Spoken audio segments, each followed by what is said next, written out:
So இன்றைக்கி நம்ம ஒரு அன்பாக்சிங் பண்ண போகிறோம். அதாவது ரொம்ப நாளாக எல்லோரும் மெட்டல் பேக்காக அன்பாக்சிங் வெயிட் பண்ணிகிட்ருக்கேங்க இல்லையா? ஸோ இன்றைக்கி தான் மெட்டல் பே அன்பாக்சிங், அதாவது ராக் லியோனோட அன்பாக்சிங். ஸோ பார்த்துடலாமா? இதான் ராக் லியோன். அது என்ன ப்ரோ, நான் அந்த டப்பாக்குள்ளே வச்சுக்கிறேன் அப்படின்னா, நானே பேக் பண்ணியிருக்கேன். அதாவது நான் சொல்லியிருந்தேன் அவங்கள்ட்ட, ஸோ 2 மெட்டல் பே போட்டிருக்கேன் அப்படின்னு. அதில் ஒன்று இந்த ராக் லியோன், இன்னொன்று வந்து நானே க்ளூ கொடுக்குறேன். அது வந்து ஜஸ்ட் பேர் மட்டும் சொல்கிறேன், பிபி, அதாவது பி அண்ட் அதுக்கப்புறம் பென் பி. ஸோ பி ஓகேவா? ஸோ நீங்களே கண்டுபிடிச்சிக்கோங்க. அது வந்து அடுத்த மாதம் ஆர் மேபி எப்போ வேணால் வரலாம். மே மாதம் வந்து நான் பெருசாக மே மாதம் தான் நான் ராக் ஸ்கார்பியோ ஆன் பண்ணியிருக்கேன். ஸோ இந்த மாதம் ராக் லியோனுக்கான அன்பாக்சிங். ஸோ வீடியோக்குள்ளே போய்ட்டு இந்த பேவை பற்றி இன்னும் நிறைய பார்ப்போம்.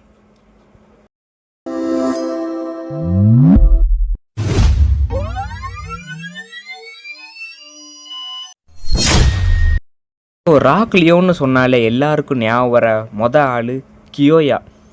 ஸோ கியோயாக்குன்னு தனி ஒரு ஃபேன் பேஸ் இருக்குதுன்னு நினைக்கிறேன் எனக்கு தெரிஞ்சு. ஸோ கியோயாவை நிறைய பேருக்கு பிடிக்கும் அண்ட் அவனோட ராக் லியோனையும் பிடிக்கும். ஸோ இவனுக்கு ஒரு ஸ்பெஷல் மூவ் உண்டு இல்லையா, டொர்னாடோன்னு நினைக்கிறேன் எனக்கு தெரிஞ்சு. கவனித்தீரா? எதை மன்னா? இவன் பாடிய துதியை கவனித்தீரா? இல்லை மன்னா. நீர் எதைத்தான் சரியாக கவனித்தீர்? எங்கே துதியை இன்னும் ஒருமுறை பாடு. முதல்ல வந்து நம்ம யார், அவன் பேர் வரமாட்டுக்கு, அவன் கண்ணாடி போட்ட ஒருத்தர் இருப்பான்ல அந்த ஈவில் ஆர்கனைசேஷனில், அவன் வந்து கூட்டிகிட்டு போகும்போது கியோயா கிட்ட வந்து ஒரே ஒரு சிங்கிள் டொர்னாடோவோட பவர் தான் இருக்கும், ஸ்பெஷல் மூவ். ஸோ அவன் போயிட்டு வரும்போது ட்ரிபிள் டொர்னாடோவாக மாறும். ஃபேங் லியோனை தவிர்த்துட்டு திரும்ப நம்ம ஜிங்கா கூட மோதும் ட்ரிபிள் டொர்னாடோவாக மாறும். அது இன்னும் அடுத்த ஒரு ஸ்பெஷல் மூவ், ஒரு அல்டிமேட் மூவ்னே சொல்லலாம் அதை. ஸோ அந்த அளவுக்கு ஒரு ஏர், அதாவது வந்து ஏர் வென்டிலேஷன், ஓகேவா? ஸோ ராக் லியோன் அப்படின்னு சொன்னாலே முதல்ல வந்து ஏர் வென்டிலேஷன் தான். ஏன்னா வந்து ஒரு பேட்டில் ஜிங்கா கூட மோதும் போது அவன் ஒரு ஹைட்டான பில்டிங்க்கு போய் மோதியிருப்பான். அது ஏன்னா வந்து அந்த ஒரு சுச்சுவேஷன், அதாவது வந்து அந்த ஒரு அட்மாஸ்ஃபியர் வந்து கியோயாக்கு ஏற்ற மாதிரி இருக்கும். அதனால் கிட்டத்தட்ட கியோயா ஜெயிக்கிற மாதிரி போயிடுவான், ஆனால் பட் தோற்றுருவோன்னு நினைக்கிறேன். அந்த மாதிரி வந்து ஒரு ஏர் வென்டிலேஷன், அதாவது ஒரு நல்ல ஒரு அட்மாஸ்ஃபியர், நல்ல ஒரு ஏரு, நல்ல ஒரு நேச்சர் எல்லாமே இருந்துச்சு அப்படின்னா இந்த ராக் லியோன் வந்து நிற்காமல் சுற்றிக்கிட்டே இருக்கும் அப்படின்ற மாதிரிலாம் உண்டு. ஆனால் அதெல்லாம் உண்மைன்னு கேட்டிங்கன்னா சத்தியமாக கிடையாது. ஏன்னா வந்து மெட்டல் பேக்கு வந்து வெயிட் வந்து சாதாரண பேவோட ரொம்பவே அதிகமாக இருக்கும். மெட்டல் பேக்கு ஒரு நார்மல் பஸ் பேவோட இதுக்கு வந்து கொஞ்சம் அதிகமாக இருக்கும். ஏன்னா வந்து பஸ்ஸில் வந்து நமக்கு வெறும் டிஸ்க்கு மட்டும்தான் வந்து மெட்டலில் கொடுத்துருப்பாங்க. ஆனால் பட் இங்கே ஒரு ஃபுல் எனர்ஜி ஃபியூஷன் வீலே வந்து ஒரு மெட்டலில் தான் இருக்கும். அண்ட் பத்தாவதுக்கு வேறு எதுவுமே பெருசாக மெட்டலாக இருக்காது, மற்ற எல்லாமே பிளாஸ்டிக்கில் தான் இருக்கும். அண்ட் இதோட மெட்டல் வெயிட் ரொம்ப அதிகன்றதுனால தான் இது வந்து ரொம்ப நேரம் சுற்றுது compare to bus blades. So இப்போது நம்ம ஃபேஃப்டின்னு எடுத்துக்கிட்டோம்னா அதோட அதிகபட்ச ஸ்பின் டைம் வந்து ஒரு 1.5 நிமிஷம் ஆறு ஒரு நிமிஷம் 50 செகண்ட் வச்சுக்கலாம். ஆனால் பட் ஒரு ராக் லியோன் அப்படின்ற பட்சத்தில் ஒரு 3 நிமிஷம் இல்லைனா ஒரு 2.5 நிமிஷம் 2.25 நிமிஷம் வரைக்கும் சுற்றுவான். எங்கேயா இருந்த இவ்வளவு நாளா? உன்ன மாதிரி ஒருத்தனை தாயா நான் தேடிட்டு அசிஸ்டன்ட் கமிஷனராக உன்னை ப்ரொமோட் பண்ணுறேன். ஆர்டர் ரெடி பண்ணுங்க. ஸோ அந்த அளவுக்கு ஒரு ஸ்பின் டைம் வந்து அதிகமாக உள்ளது rock Leon. So and compare to metal fusion எந்த ஒரு பேயாலுமே அவ்வளோ சீக்கிரம் ராக் லியோனை தோக்கடிக்க முடியாது. இவன் ஒரு அக்ரெசிவ் டிஃபென்ஸ் டைப்லேயே ஒரு அக்ரெசிவான ஒரு பே. அவ்வளோ சீக்கிரம் எவனாலையும் ராக் லியோனை தோக்கடிக்க முடியாது. ஈவன் அது எர்த்திகளாக இருந்தாலுமே ஒரு சில நேரத்தில் ராக் லியோன் ஜெயிக்கிறதுக்கு வாய்ப்புகள் இருக்குது. ஒரு 40-60 ஜெயிக்கிறதுக்கு வந்து ஒரு 40-60% ஆஃப் லெவல்ஸில் வந்து ராக் லியோன் ஜெயிக்கிறதுக்கோ இல்லை தோக்கிறதுக்கோ வாய்ப்பு அதிகமாகவே இருக்குது. ஏன்னா ஏர்த்திகள் வந்து மெட்டல் ஃபியூஷன்லேயே டெம்போ கூட, அதாவது மெட்டல் ஃபியூஷன்லேயே நல்ல ஒரு பே அண்ட் டெம்போ கூட மோதுற அளவுக்கு ஏர்த்திகளுக்கு பவர் இருக்குது அப்படின்ற மாதிரி கொஞ்சம் சொல்கிறாங்க. அது என்ன கதைன்னு தெரில, நம்ம ஈகிள் வாங்கினா செக் பண்ணிப்போம், ஓகேவா? சரி, ஓகே. முதல்ல இதோட பார்ட்ஸ் பார்த்துருவோமா? எனக்கு இதோட பார்ட்ஸோட நேம்லாம் அவ்வளோவா தெரியாது. ஸோ கொஞ்சம் தெரியும், நான் கிளாரிஃபை பண்ணி என்னால் முடிஞ்ச அளவுக்கு சொல்கிறேன். நல்லா கழட்டிக்கலாம். ஸோ தனித்தனியாக வச்சாச்சு. இது வந்து ஃபுல்லாக இது பர்ஃபார்மன்ஸ், இது ஸ்பின் ட்ராக்கு, இது பர்ஃபார்மன்ஸ் டிப்பு. ஸோ இது வந்து ஏதோ 100ன்னு சொல்லுவாங்க நினைக்கிறேன், 100 FO ஆர் சம்திங் ஏதோ, ஓகேவா? இது வந்து ஒரு normal defence type spin track. இது ஒரு என்னடா உருண்டு ஓடுது, இது ஒரு normal defence type spin track. And till then இதுவும் ஒரு 100 பர்ஃபார்மன்ஸ் டிப்பு. இதே தான் வந்து டெம்போக்கும் கொடுத்துருப்பாங்க. அதாவது ட்விஸ்டட் டெம்போக்கும் ஈகிளுக்கும் இதாக இருக்கும்னு நினைக்கிறேன். ஈகிளு, ட்விஸ்டட் டெம்போ, அதுக்கப்புறம் இன்னொருத்தர் இருப்பானே டெஸ்ட்ராயர். என்ன டெஸ்ட்ராயர் அவன் பேர் மறந்துட்டு, அவன் பேர் வந்து டெஸ்ட்ராயர். ஸோ 2 பக்கமும் ஸ்பின் ஆகும். அது ஒரு நிறைய பேஸ்க்கு இந்த 100 ஸ்பின் ட்ராக் தான் கொடுத்துருப்பாங்க. ஸோ இதை யூஸ் பண்ணும்போது கொஞ்சம் ஸ்பின்னு கொஞ்சம் நல்லாவே இருக்கும். ராக் ஃபியூஷன் வீல், அதாவது நிறைய ராக் பேர் இருக்குது. ராக் சுரோஃபா, என்கிட்ட இருக்க ராக் ஸ்கார்பியோ, ராக் ஓசோரா ஆஸ்கோரா ஏதோ ஒன்று. அது இந்த மாதிரி நிறைய ராக் ஃபியூஷன் வீல் இருக்க நிறைய பேஸ் இருக்குது. ஆனால் அதை எல்லாத்தையும் தூக்கி சாப்பிட்ற ஒரே ஒரு பேனா அது ராக் லியோன் மட்டும்தான் அப்படின்னு நான் நம்புகிறேன். ஸோ நம்பிக்கை தானே வாழ்க்கை. அண்ட் அதுக்கப்புறம் இதான் ராக் லியோனோட எனர்ஜி லேயர். அதாவது இதுக்குள்ளே இருந்தால் நம்ம சிங்கம் உருவெடுத்து வராருன்னே சொல்கிறோம். இந்த ஒரு எனர்ஜி லேயருக்குள்ளே தான் நம்ம சிங்கம் தங்கியிருக்காப்புல. ஸோ இதுக்குள்ளே தான் சிங்கம் வெளியே வருது. துர சிங்கம் இதுக்குள்ளே தான் வெளியே வராரு. பார்த்ததெல்லாம் திங்கிற ஓனா இல்ல, பசிச்சா மட்டும் வேட்டையாடுற சிங்கம். அண்ட் நான் முதலே சொன்ன மாதிரி இது ஒரு original Takara Tomy bey. It's not an mid fake or replica fake எதுவுமே கிடையாது. இது ஒரு ஒரிஜினல் பிராண்ட் நியூ கிடையாது, டக்கராடோமி. ஓகேவா? ஸோ இதில் எஸ்ன்ற கோடு கொடுத்துருக்கீங்க. ஆனால் பட் கிளியராக தெரிய மாட்டேனுது. இல்லை இந்த பக்கம் இல்லை, கோடு இந்த பக்கம் இருக்குது.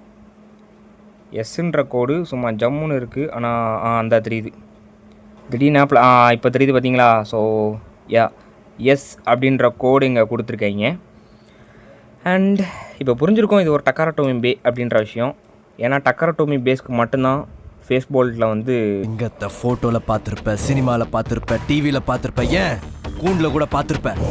கம்பீரமாக காட்டில் நடந்து பார்த்துருக்கியா? சரி ஓகே, நம்ம ஃபியூஷன் போல்ட்டை வச்சு ஃபியூஷன் வீலுக்கு பதிலாக ஃபியூஷன் போல்ட்டுன்றேன், புது பேராக இருக்கேண்ணா. சரி ஓகே, நம்ம இப்போ வந்து இதை டெஸ்ட்பின் பண்ணிடுவோம். அவன் எப்படி சுற்றுறான், ஸோ கீழேருந்து பார்க்கும்போது வியூ எப்படி இருக்குது, அண்ட் ஒரு பே கூட பேட்டில் போடும்போது எப்படி இருக்குன்றத இப்போ டெஸ்ட்பின் பண்ணி பார்த்துருவோம். ஆரம்பிக்கலாமா? மன்னா என்ன சுத்தி விளையாடுவதற்கு இது தருணம் அல்ல. சரி ஓகே கைஸ், ஸ்டேடியம் எடுத்தாச்சு. என்ன ப்ரோ ஸ்டேடியம் என்ன ப்ரோ தோசை தவாவை கவுச்சி போட்ட மாதிரி இருக்குது அப்படின்னு நீங்கள் கேட்கக்கூடாது. ஏன்னா வந்து இதோட மேலே இருக்க பார்ட்டை கடைசியில் முக்கிய கழட்டி எடுத்துட்டாங்க கைஸ். மேலே உள்ள பார்ட்டை, இந்த மேலே உள்ள பார்ட்டை எனக்கு வந்த புதுசில் வந்து எடுக்க முடியல. ஸோ ஒட்டிட்டேன்னா இந்த இது வந்து இந்த ஸ்டிக்கர்ஸ்லாம் வந்து பிஞ்சு வர ஆரம்பிச்சிது. ஸோ இப்போ கொஞ்சம் பரவாயில்ல, கஷ்டப்பட்டு எப்படியோ நான் வந்து எடுத்துட்டேன். இப்போ நம்மளால் வந்து அந்த கீழே இருக்க வியூவை நம்மளால் இப்போ எக்ஸாக்டாக பார்க்க முடியும். அதை நான் காட்டுறேன் உங்களுக்கு. ஓகேவா? ஆரம்பிச்சிடலாங்களா? Let it rip. ஸோ நம்மால் முதல்ல வட்டம் அடிக்காப்புல வட்டம் அடிச்சு காட்டு அப்படின்ற மாதிரி நம்ம ஆள் வந்து முதல்ல வட்டம் அடிச்சு காட்டுறாரு. ஸோ அதுக்கப்புறம் எனக்கு தெரிஞ்சு சென்டருக்கு போயிடுவான். ஏன்னா ஒரு டிஃபென்ஸ் டைப் பேனால எடுத்த உடனே சென்டருக்கு போகிறது தான் ஒன்று அட்டாக்கு, அதாவது வந்து அக்ரெசிவான டிஃபென்ஸ் டைப். லியோன்னாலே அக்ரெசிவான defence type. Special move tornado blast அப்படின்னு ஏதோ வரும்னு நினைக்கிறேன். ஸோ ஓகே, இப்போ நான் வந்து கீழே இருக்க அந்த ஒரு இடம் காட்டுறேன். அது எப்படி இருக்குன்னு பாருங்கள். அது உண்மையிலேயே வந்து ஒரு விதமாக ஒரு மாதிரி அந்த ஒரு ஏர் வென்டிலேஷன் போகிறதுக்கும் வர்றதுக்குமான ஒரு பே மாதிரி தான் இருக்கும். அதாவது வந்து நம்ம பஸ்ஸில் ஏர் வென்டிலேஷன் போயிட்டு வர ஏர்னால் சுற்றக்கூடிய நிறைய பேஸ் இருக்குது. எக்ஸாம்பிளுக்கு வந்து நம்ம கருடா கூட வந்து ஒரு மாதிரி ஏர் டைப்பானது தான், ஒரு மாதிரி ஏர் வென்டிலேஷன் ஏர் ஃப்ளோக்காக கொடுத்துருப்பாங்க. அதே மாதிரி இன்னொரு பே வால்ட்டு கூட அந்த பிசி சோலுக்கு ஒரு சின்ன பையன் கூட்டிகிட்டு வருவான், டேபை நோண்டிக்கிட்டே இருப்பான். அந்த பையன் ஒரு பே வச்சுருப்பான், ஆர்க் நைட்டுன்னு நினைக்கிறேன். அந்த பேவும் வந்து இதே மாதிரி ஏர் வென்டிலேஷன் கூட தான். அதே மாதிரி இங்கே ராக்லியோனும் ஏர் வென்டிலேஷனுக்கு சம்மந்தப்பட்ட மாதிரி தான். அந்த ஒரு ஏர் அட்மாஸ்ஃபியர் இருந்தால் ரொம்ப நேரம் சுற்றும் அப்படின்ற மாதிரி ஒரு இதான். ஆனால் பட் அதெல்லாம் எனக்கு தெரிஞ்ச மித்துன்னு தான் நினைக்கிறேன். ஸோ அதெல்லாம் வந்துட்டு பாசிபிள் கிடையாது, அது ஒரு மித்துன்னு தான் நினைக்கிறேன். நம்ம ஒரு நாள் பார்ப்போம், ஒரு என்ன பண்ணுவோம், அந்த பக்கம் ஒரு ஃபேனை வைப்போம், ஃபேனை வச்சு ராக்லியோனை வந்து ஹேண்ட் ஸ்பின் அடிஇல்லைனா லான்ச்சரில் விட்டு பார்ப்போம் எவ்வளோ நேரம் சுற்றுதுன்னு. அது நான் முடிஞ்ச ஒரு டெஸ்ட் பேட்டில் போடுறேன் பாருங்களேன். வந்து ஒரு ஃபேனை வச்சு சுற்றுதான்னு சொல்லி எக்ஸ்பெரிமெண்ட் பண்ணி பார்க்காதாச்சு. சரி ஓகே, இது ரொம்ப நேரம் சுற்றிட்டு இருக்கு. நம்ம ஒரு பே வச்சு பேட்டில் பண்ணி பார்ப்போம். ராக் ஸ்கார்பியோ வச்சே பேட்டில் பண்ணி பார்த்துருவோம் எப்படி இருக்குன்னு. ஜெயிப்பானா? முதல்ல ராக் ஸ்கார்பியோ விட்ருவோம். தண்ணி கேன் போட வந்தையா? அதை விட்டுட்டு என்னடா பார்த்துக்கிட்டு இருக்க? அவுட்டரில் சுற்றுறான் ஜாலியாக. ஏண்டா டேய், எனக்குன்னே வருவீங்களாடா? ஏன்ட்ட சரசம் பண்றக்கே ஓட்டாப்பே உங்களை பெற்றுறாங்களா? 10வது ட்ரை தான் பண்ணும் போல. ராக் ஸ்கார்பியோ ஸ்லோட வந்துதான் போச்சு. பையன் வெளியே போயிடுறாங்க சாவுனா. ஆனால் அந்த மாதிரி ஓப்பனில் வச்சு விளாடுறது கூட ஒரு மாதிரி கொஞ்சம் ஜம்முன்னு தான் இருக்குது. எனக்கு தெரிஞ்சு 2வது அடிக்கே எனக்கு தெரிஞ்சு எவனாவது ஒருத்தன் ஸ்கார்பியோ வெளியே போயிடுவான்னு நினைக்கிறேன். லியோன் சென்டரை பிடிச்சிட்டான். அவ்வளோதான் நம்மால் டொர்னேடோவை ஆக்டிவேட் பண்ணிட்டான். Special move. அவ்வளோதான் கைஸ், ரிங் அவுட்டு.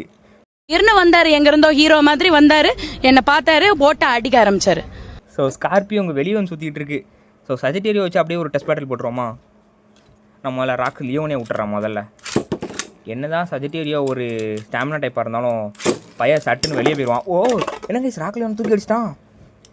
என்றா இதே ஒன்ஸ் மோர் அன்பாக்சிங்னாலே டெஸ்ட் பேட்டில் போடாமல் இருக்க முடியுமா? எனக்கு தெரிஞ்சு இப்போ சஜிடேரியோ தெரிக்கும்னு நினைக்கிறேன். அடி மேலே அடி சஜிடேரியோக்கு விழுந்துக்கிட்டே இருக்குது. எனக்கு தெரிஞ்சு சஜிடேரியோட ஸ்பின்னு கொஞ்சம் ஸ்லோவான மாதிரி இருக்குது. பறக்கிறாங்க கைஸ். சஜிடேரியோ கடந்து குதிக்கிறான். ராக்லியோன் அடிக்க சஜிடேரியோ குதிக்குது. ஆனால் கொஞ்சம் எனர்ஜி லேயரில் விழுது. லியோனோட எனர்ஜி லேயர் வெளியே போயிருக்க வேண்டியது. ஜஸ்ட் மிஸ்ஸு, வெளியே போகல. அடி நொறுங்கிட்டு. அவ்வளோதான் சஜிடேரியோக்கு சுத்தமாக ஸ்பின்னே இல்லை. ஸ்பின் ட்ராக்ல வர நிறைய அடி விழுந்துட்டு அவ்வளோதான், முடிஞ்சு கைஸ். லியோன் ஸ்லோ ஆகிட்டான். டஃப்பு கொடுக்குறான் பாய், டஃப்பு. அவ்வளோதான் கைஸ், சஜிடேரியோ தோத்துட்டு.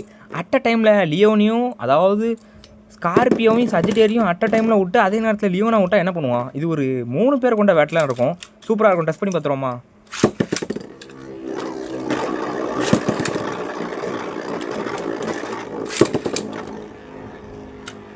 ஸோ கைஸ், லான்ச்சிங்கை போட்டாச்சு. இப்போ 3 பேர் இருக்கான்லே. எனக்கு இப்போ என்ன சந்தேகம்னா, லியோனால் அந்த 3 பேரையும் தாக்கு பிடிக்க முடியுமா?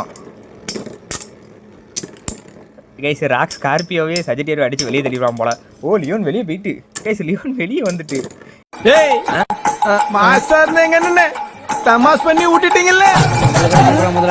ஸோ கேஜ் போட்டாச்சு. நான் மூடி வச்சுருக்கேன். ஸோ இப்போ லியோனை இறக்கிடலாம். அடுத்து வர்றது ஸ்கார்பியோ. இப்போ சஜிடேரியோ. ஓகே, இப்போ வெளியே போக மாட்டாங்க. Ring out. சஜிடேரியோ இந்த பக்கம் நிற்கான். இங்கே நின்றுருக்கான் சஜிடேரியோ ஆல்ரெடி ஃபினிஷ். அவ்வளோதான், முடிஞ்சிச்சு. No problem. No. I am not crying. Leone finish. இறங்கி வருவானா? அட போங்கடா. ஸோ கைஸ், லியோன் அவ்வளோதான்.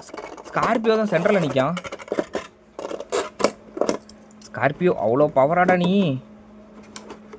ஸோ ஒரு லாஸ்ட் ட்ரை. லாஸ்ட்டோட லாஸ்ட் ட்ரை.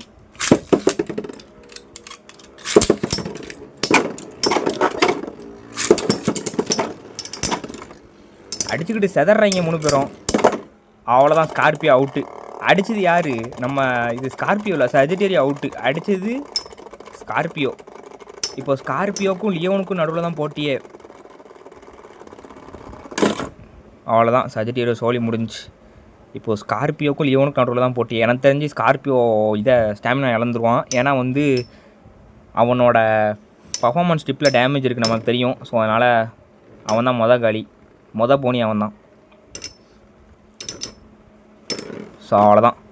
லியோன் இப்போ தாக்கு பிடிக்குது. அதாவது வந்து இவங்க 2 பேவை அட் அ டைமில் போட்டால் கூட இவங்களால தாக்கு பிடிக்க முடியுது. ஸோ என்னால் இப்போ கேஜை கழட்டவும் முடியுது. ஸோ இனிமேல் நம்மளால் வந்து கேஜ் இல்லாமல் பேட்டில் பண்ண முடியும், கேஜ் வச்சும் பேட்டில் பண்ண முடியும். அதாவது இனிமேல் அதோட அர்த்தம் என்னென்னா, நம்மளால் இனிமேல் டெத் மேட்ச் பண்ண முடியுன்றதான்.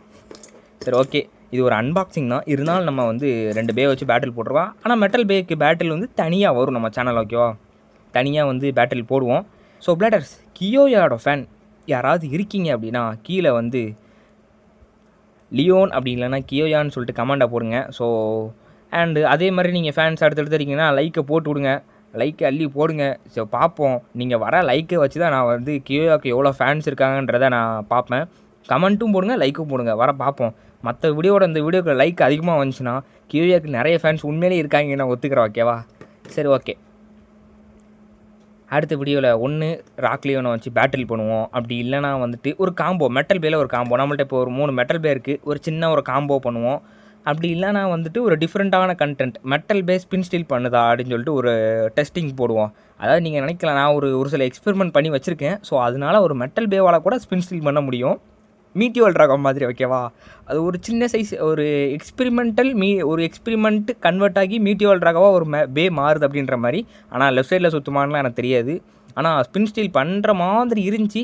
ஸோ எக்ஸ்பெரிமெண்ட் வேணும்னா கேளுங்க, மெட்டல் பே ஸ்பின் ஸ்டீல் பண்ண முடிகிற ஒரு எக்ஸ்பெரிமெண்ட் அப்படின்னா வந்துட்டு கீழே எக்ஸ்பெரிமெண்ட்டுன்னு சேர்த்து கமெண்ட் அடிச்சிருங்க, பார்ப்போம், ஓகே? அந்த எக்ஸ்பெரிமெண்ட் வீடியோ நான் சீக்கிரமாக போட பார்க்குறேன். இப்போ தான் பண்ணிக்கிட்டு இருக்கேன் எக்ஸ்பெரிமெண்ட்டு. ஸோ பார்ப்போம். சரி ஓகே. அண்ட் அடுத்து உங்களுக்கு என்ன மெட்டல் பே பிடிக்கும் அண்ட் என்ன நான் வாங்கலாம் அப்படின்றதையும் கீழே தட்டி விட்ருங்க. நான் பார்க்குறேன் உங்களுக்கு என்ன பிடிக்கும். அன்பாக்சிங்க்கு ஒரு மெட்டல் பே என்னென்ன பிடிக்கும். லெஜெண்டரி பேலாம் கமெண்ட் பண்ணக்கூடாது. லெஜெண்டரி பே ஒன்றும் 1000க்கு மேலே, ஜஸ்ட் அண்டர் 1000. ஸோ பார்ப்போம். ஓகே. ஸோ நான் ரொம்ப நேரம் போட்டு பிளேடு போட்டு தாக்கிட்டேன்னு எனக்கே தெரியுது. என்ன பண்ணுறது, பார்க்குறது உங்கள் கடமை, போடுறது பிளேடு போடுறது என் கடமை. சரி okay. Tata guys, Tata bladers.